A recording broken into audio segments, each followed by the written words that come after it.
esse é o nosso primeiro vídeo do nosso projeto Lendo Filosofias aqui no canal. E o nosso primeiro livro lido é a Apologia de Sócrates. Esse livro, ele contém 80 páginas mais ou menos. Então agora a gente vai conhecer o autor, vamos conhecer aquele que foi condenado e também vamos conhecer o livro um pouquinho. Bem, o livro foi escrito por Platão, registrando uma das maiores julgamentos acontecidos na história, que foi feito contra Sócrates, e também uma das maiores acusações feitas a respeito do mesmo. Bem, a respeito da vida de Platão, que é o escritor e também discípulo de Sócrates, pouco se sabe a respeito dele, mas disse que ele vem de uma família muito nobre, de uma família rica, e ele viveu ali entre 427 e 347 a.C., né? Aqui no livro vai relatar que ele usufruiu da educação e das facilidades que o dinheiro produzia e o prestígio de uma respeitada família aristocrática proporcionava.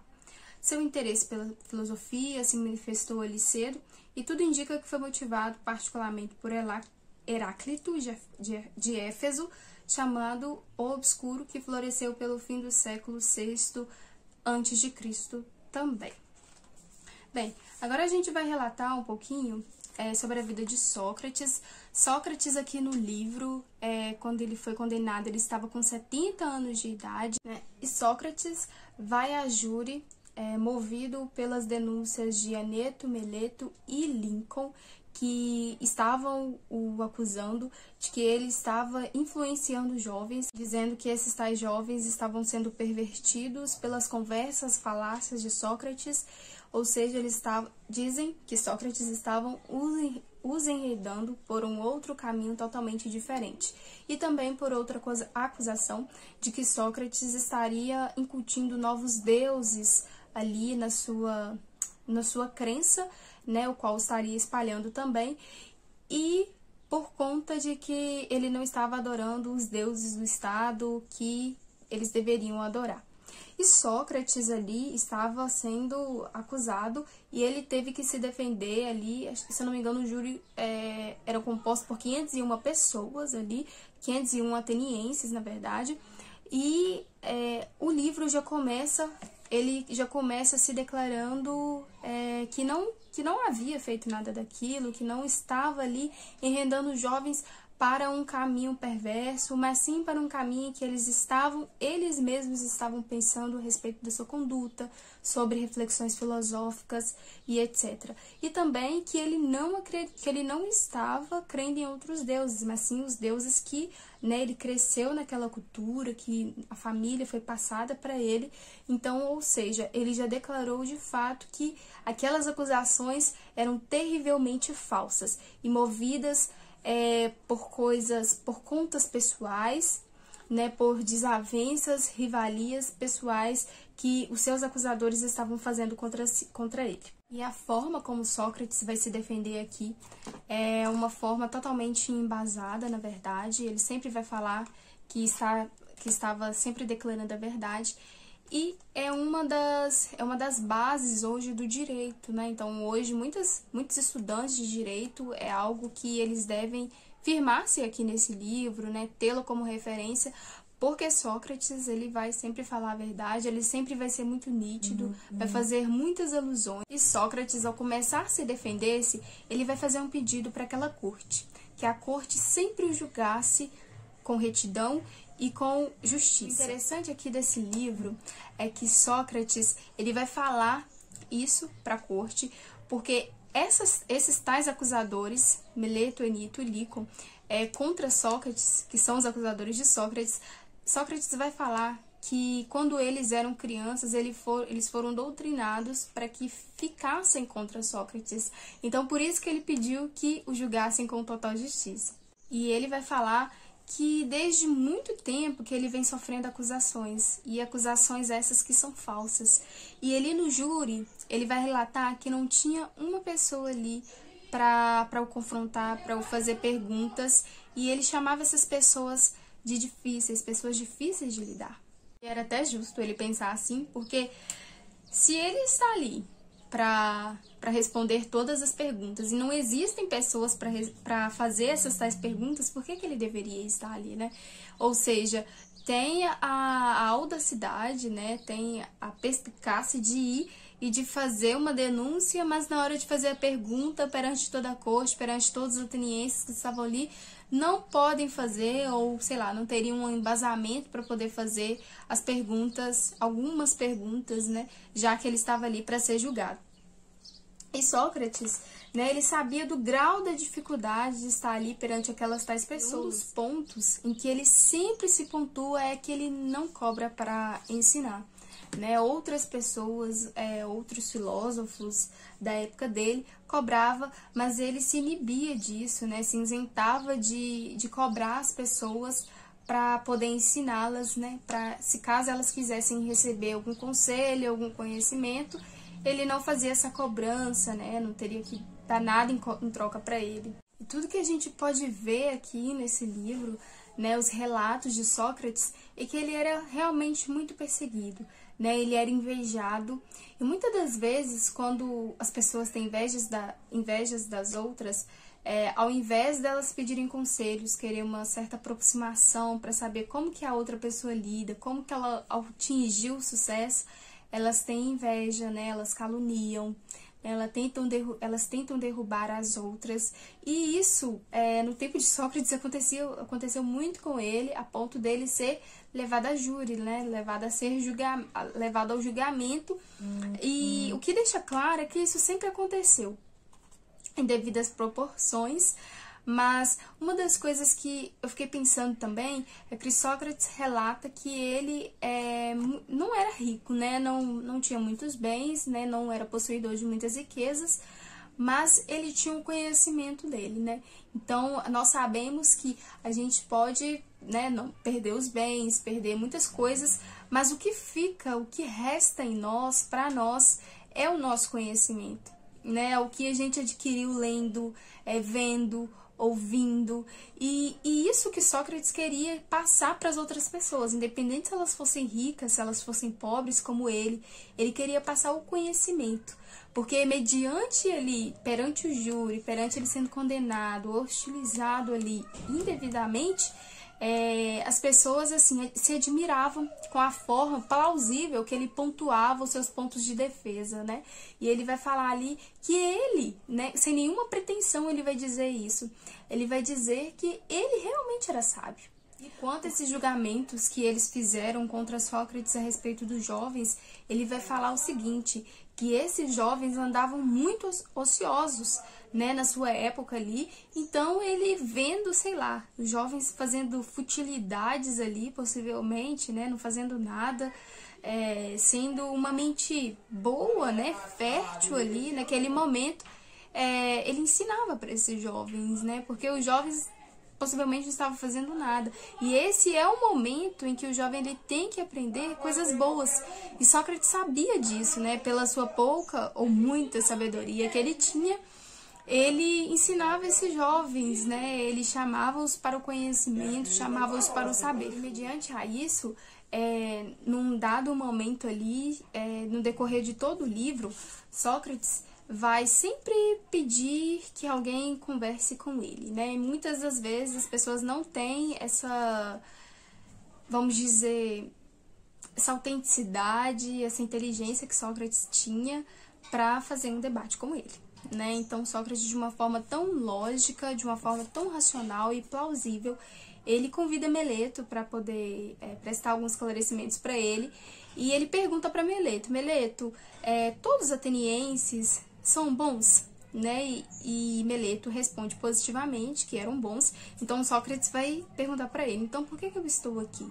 Ou seja, é uma contradição que os próprios jogadores de Sócrates estavam tendo a respeito dele, né? Ou seja, ele estava ali injustamente, né? Por pura inveja, por pura rivalidade, jogos de egos que estavam ali. Eu penso sobre Meleto, que deu para pegar um pouquinho dele, é que ele não queria muito a respeito dos jovens, assim, para coisas boas, né? Não queria ensiná-los no caminho da verdade, da vida, da virtude, como Sócrates sempre quis fazer, ou no tempo que pôde, ele fez. Meleto parecia que estava ali amando de um peixe maior, vamos dizer assim, né? Ou ele quis ir porque, né, a maioria estava com ele, a maioria estava a favor dele, que também não gostava de Sócrates.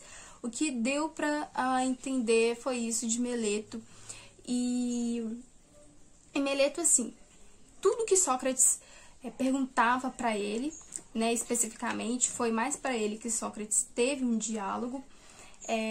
Tudo que Sócrates perguntava para ele, Sócrates perguntava embasado em questões sociais, né, em sociologia, em filosofia, em questões dos seus deuses, de uma forma muito embasada, de uma forma muito elaborada a sua pergunta. E Meleto sempre respondia de uma forma, vamos dizer, sim, não, vamos dizer assim, assim, Sócrates elaborava uma pergunta tão bem elaborada, tão bem formada, formosa, e Meleto ia e dava uma resposta tão curta, tão chula, que assim, é até vergonhoso ler as respostas de Meleto, vamos dizer, comparadas às perguntas de Sócrates. Então, é como se ele não estivesse ali, ele não tivesse se preparado ou algo do tipo.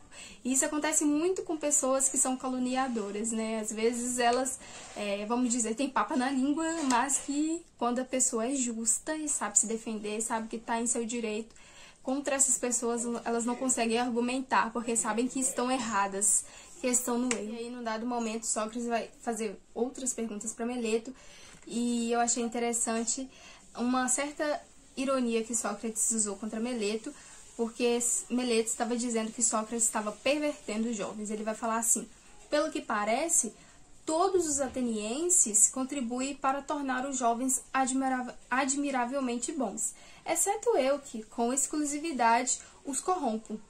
É isso que queres dizer? É decididamente isso que quero dizer. Tu me condenas a uma grande desventura. Mas, Meleto, demonstras com suficiente clareza que jamais te preocupaste com os jovens. Exibes claramente tua própria negligência a respeito, que nunca te importaste em absoluto com os assuntos em função dos quais me trouxeste a este tribunal. Ou seja, aí ressaltou novamente a minha tese que ele estava ali amando de outra pessoa, ou realmente ele era muito baixo para fazer isso com Sócrates, né? Não ia nem com argumentos. E quanto a respeito às autoridades, Sócrates sempre zelou para que ele tivesse e também obedecesse à hierarquia. Na página 49 ele vai falar o seguinte: tenho, entretanto, realmente conhecimento de que é mau e vergonhoso cometer injustiça e desobedecer quem é superior a mim. Algo que, assim, as pessoas de hoje em dia se declaram justas, mas que badernam, que desrespeitam políticos e etc. E em relação às acusações que eles fizeram contra Sócrates para dizer que ele estava incutindo, né, adquirindo novos deuses, ele vai falar que acreditava mais em seus deuses do que qualquer outra pessoa ali. E, assim, o relato, pessoal, é muito forte. Eu achei, assim, de uma extrema competência de Sócrates tratar desses temas. Ele trata aqui sobre política, sobre a vida moral, sobre virtude, sobre juventude, né, sobre politicagem também, sobre falsidade, sobre calúnia. Assim, uma das partes que eu achei mais, assim, emocionantes, que me comoveu de verdade, é em relação quando ele tá no final já do seu discurso, e ele vai pedir, né, para que as pessoas não condenassem à morte. Outras pessoas, ele vai relatar que outras pessoas ali, como fez, se eu não me engano, Meleto fez isso. Meleto, abrindo parênteses, Meleto foi julgado e levou seus parentes lá para impedir que o júri não o condenasse à morte. Fecha parênteses. E Sócrates, ele vai falar a respeito disso, né, que ele tinha 3 filhos, 2 crianças e um adolescente, 70 anos de idade, e que, assim, claramente nas entrelinhas, ele queria ver os filhos crescerem, né, e sabia que essa possibilidade poderia ser cortada, né, não poderia vingar. E, infelizmente, foi isso que aconteceu, mas ele declarou, né, que se pudesse, que se pudesse não, né? Se ele tivesse outra conduta que não fosse justa, ele traria seus familiares perante o júri, traria, sei lá, se tivesse empregado ou algo do tipo, para comover ali o júri a não condenar. Mas ele disse, se estiver morrendo pela justiça, pela sabedoria, em dizer a verdade, ele não faria aquilo. E foi isso, ele não fez, ou seja, ele deixou 3 filhos, 70 anos de idade, enfadado de dias, e ele foi ali julgado, e não conta detalhes de sua morte, mas ele acaba declarando que ele era sábio, né?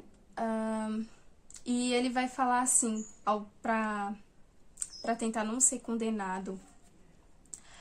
Platão aqui, homens de Atenas, bem como Critóbulo e Apolódoro, me dizem para propor uma multa de 30 minas e serão meus fiadores com relação a esse dinheiro. Assim, proponho uma multa nesse valor.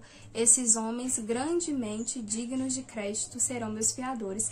Ou seja, ele ainda tentou ali revogar, né, a sua pena, entregando certo dinheiro, né, e seus amigos, inclusive Platão, seria o seu fiador, emprestariam dinheiro para ele. Mas, infelizmente, né, o mal nesse caso, né, a falsidade nesse caso venceu. Uma das declarações muito, assim, que também mexeu comigo foi de Sócrates ao se despedir, que ele vai dizer o seguinte: talvez penseis, senhores, que fui condenado pela dificuldade representada por me faltarem as palavras que vos teriam levado a absolver-me. Se eu tivesse considerado justo tudo fazer e dizer para obter a absolvição. Bem longe disso. No entanto, foi graças a uma falta que fui condenado. Não todavia falta de palavras, mas de atrevimento e prudência, e também de disposição para dizer-vos as coisas que vocês teriam adorado ouvir. Ou seja, alimentado o ego do júri ali. Então, se ele dissesse palavras, me perdoem, eu fiz isso e eu não vou fazer mais com esses tais jovens. Ou seja, possivelmente o júri teria o livrado, né? E ali ele estaria na mão daqueles políticos ali de Atenas que ficariam perseguindo ele, né? Para ver se realmente ele teria abandonado. Mas ele não, ele foi fiel à sua palavra até a morte e não abandonou, né? O seu pensamento, sua crença. E mais para frente ele vai falar: prefiro morrer com base nessa defesa a viver com base numa defesa do outro tipo. E assim vai ter mais um segmento, né? Não conta detalhes aqui da morte de Sócrates, mas é um livro que você que é estudante de direito, que você que gosta de política, você cidadão comum, você que gosta de saber a respeito das pessoas, você quer identificar pessoas virtuosas, políticos virtuosos, né? Você quer até mesmo ler, como eu fiz, né? Pegar um livro e ler. Esse livro é muito bom. Eu vou dizer assim, Sócrates vai descrever assim como que um político deve ser, como que uma pessoa envolvida socialmente deve ser, né? Ele vai falar sobre a nossa vivência como cidadãos, como concidadãos. E ele vai falar também no livro que talvez os estrangeiros ouviriam muito mais a ele do que os seus concidadãos ali de onde ele morava. E assim, Sócrates é um exemplo para nós, né, de ensino, né? Você que também é professor, você pode ler, de ensino, né, de humildade, de não revogar a verdade, de dizer sempre a verdade, de andar com quem ama a verdade, né? E ali ele pode contar com seus amigos, né, que estavam ali vendo ele ser julgado, e também que seriam seus fiadores, né, que ele pegaria um empréstimo ali e iria pagar ao júri, e depois iria pagar os seus amigos. Então, isso demonstra bastante pra gente, né, a respeito da amizade, né, companheirismo, né? Ele pensou ali em seus filhos, seus 3 filhinhos que ele iria deixar. 2 eram crianças e outro já era adolescente, mas que infelizmente ele não viu ali vê-los crescer muito mais, né, se tornarem homens ou mulheres. E eu recomendo vocês. E esse foi o nosso primeiro livro lido. Então, eu recomendo a você também a se juntar a esse projeto literário, né? Ainda a gente falta, são 5 livros, então agora faltam somente 4. E eu estou muito feliz, eu já disse para vocês a minha alegria de ter lido esse livro e também de ter começado esse projeto. Eu espero que vocês tenham gostado desse livro. Curte no gostei, comente, compartilhe, se inscreva aqui no canal, que isso ajuda o canal a crescer e fortalece os nossos laços literários. Até a próxima, tchau!